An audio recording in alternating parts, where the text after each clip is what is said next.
ano pa, may mauuwi kung sa natin mga kababayan. Wala umiiyak. Itong mga, yung resulta ng bicameral conference report, merong mga senador, may mga legislator, Nasa na ang pera ng meron Pilipinas? din mga legislator. Nasa na po ang pera ng Pilipinas? Isa sa nakakalungkot At iba-iba pang mga departamento. natutunayan natin na Yan po ang hinahin natin ginawang sa gobyerno po. bicameral report Hinahin na natin ito, sa talagang may mga blanco, may mga line items. si BBM Ibig na dapat po siya walang ay iniwan ito magsalita sa tatay. at ipaalam sa taong bayan kung ano ang nangyayari. Sa limpak-limpak, bilyon-bilyon at trilyon-trilyon pera na hindi na malaman ng pag-asa na.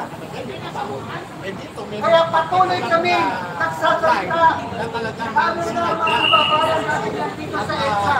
Dahil ito po ay isang historical race na alam natin na may hiyahiyap ang ating saluhin sa lamang sa gobyerno ko. Nasa na po ang mga congressman, nasa na po ang mga senador, na ngayon po ay sumalakayan ng kailangan ba na natin magkaroon ng patawaran?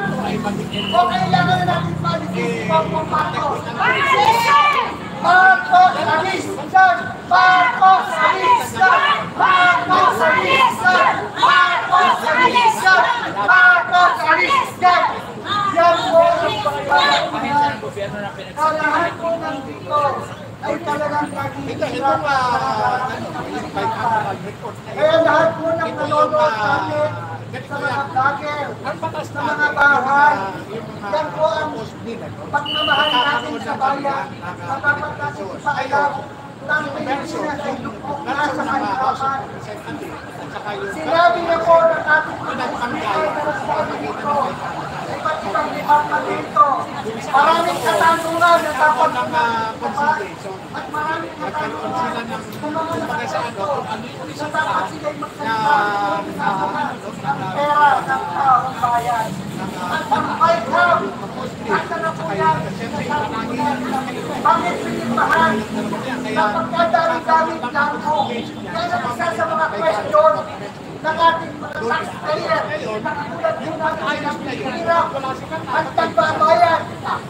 Bumili ka ng isang konti, bayad tayo sa tax. Kaya ipinapakita po natin na tayo po ay may karapatan at magsalita laban sa gobyerno ito. Dahil tayo po ay mga Pilipino, tayo po ay mga taxpayer. Nasa na po sila ngayon?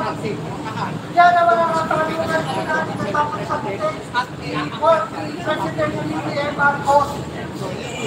At nasa na po ang sinasabi po natin ang sinasabi po ni Sara na lahat ng kawasan po ay magkaroon po tayo ng Hindi po pwede sa magsimula po yan kay Pangulong BBM, Sir Police Success. Kaya naniniwala tayo Bago po tayo pumoto, kailangan po nilang ipakita na meron po silang grantes.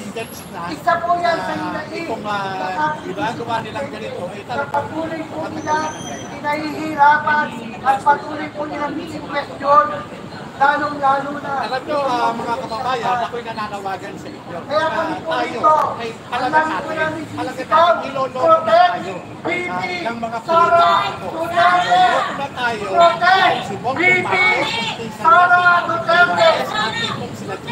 Bakit?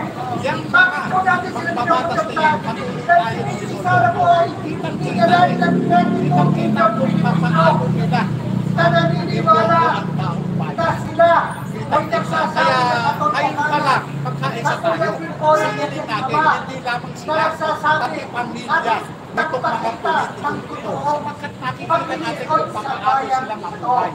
Namuhay sila nasa na sa po yung kasarapan, naihiga sila sa bayan. Binabalik pa nila, Meron dinalapas po pa tayo nila, ng sinasalaulan nila ang karapatan ng pamilya taong bayan. pinatay Kaya ng isang marapat ama. lamang na magkaisa tayo, tuwaran natin yung pamilya ng mga Nasa na po politiko ito yung na bata na nagkukulilit pinatay sa pera ng ng magulang. Dahil ano? Dahil tulong na nulungkot na droga. Yan po ang isang mga katanungan natin sa gobyerno ito.